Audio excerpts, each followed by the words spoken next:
Марониты – одна из самых малочисленных христианских общин Израиля. Их родина – Левант, восточная часть Средиземноморья, Израиль, Сирия и Ливан. Центр архиепархии Маронитской католической церкви и ее главный храм, кафедральный собор Святого Людовика, находятся в городе Хайфа.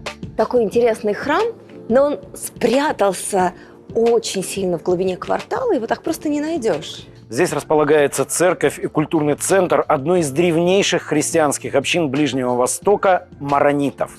Давай познакомимся с ними поближе.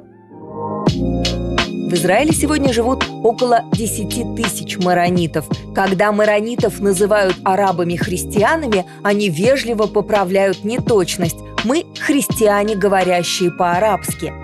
Согласно преданию, первую маронитскую церковь создал в IV веке нашей эры отшельник по имени Святой Марон, который жил в горах Сирии неподалеку от Антиохии. После того, как в VII веке был установлен арабский халифат, основная часть маронитов переселилась в труднодоступные Ливанские горы. Марониты считаются одной из самых образованных общин в Ливане и Израиле. Эта книга молитв на 7 дней в неделю на арамейском языке была напечатана в 1890 году в Ливане. Наш народ молился 3 раза в день. Один алтарь стоял здесь, второй на другой стороне. И здесь же были 2 капеллы. Не все тогда были грамотными. Кто мог, читал молитву, остальные пели ее под сводами церкви. Амир, можно ли сказать, что вы до сих пор используете тот язык, на котором разговаривал Иисус и на котором были написаны Тора и Танах? Совершенно верно. Иудеи произошли от арамеев. Праотец Авраам родился в шумерском городе Ур. Его дети Иаков и Ицхак были женаты на арамейских женщинах Рахели и Ривке, праматери еврейского народа – арамейки. Иисус родился в иудейской семье в Галилее. Его учениками были иудеи, которые жили в том районе. Они говорили на арамейском языке.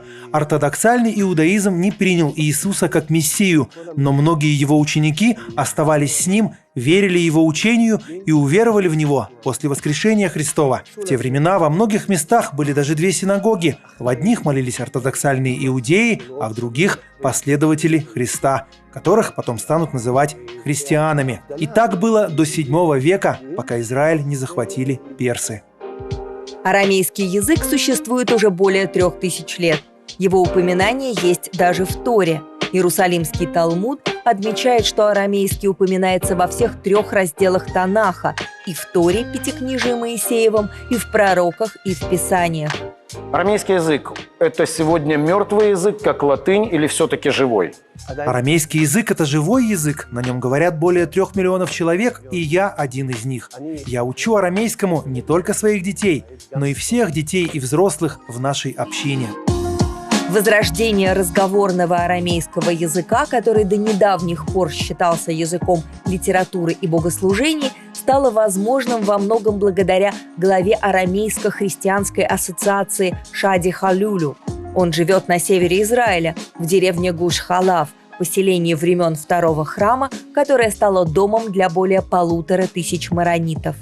Деревня Гуш-Халав находится в Верхней Галилее. 55% жителей нашей деревни – христиане-марониты. За моей спиной вы видите маронитскую церковь. Большая часть представителей нашей общины переселилась сюда из арамейской маронитской деревни Бир-Ам более 70 лет назад. Шади Халюль называет себя патриотом Израиля. Он отслужил в десантных войсках и сегодня сам готовит подростков маронитской общины к службе в армии.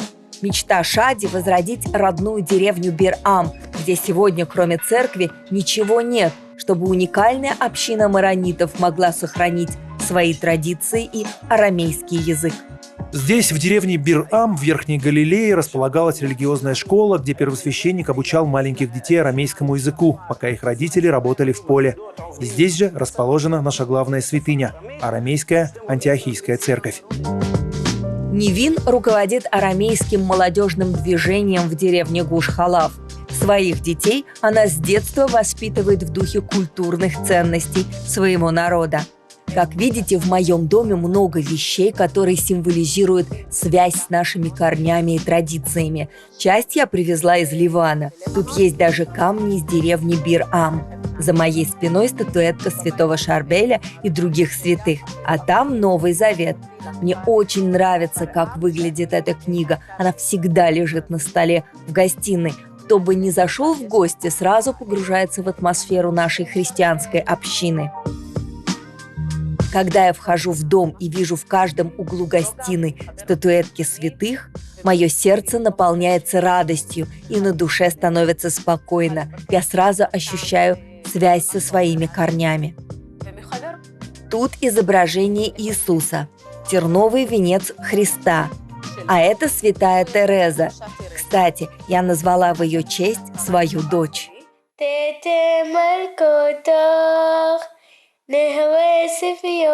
Невин готовит дочь к первому причастию. Это важное событие в жизни каждой католической семьи. Марониты – друзья государства Израиль с ранних лет его существования.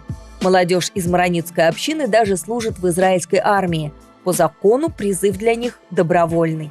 Марониты – неотъемлемая часть израильского общества. Мы приносим пользу стране, служим в армии, в структурах безопасности, занимаем важные общественные посты в израильских судах, больницах, в исследовательских лабораториях, в университетах. Вы найдете маронитов во всех сферах жизни израильского общества.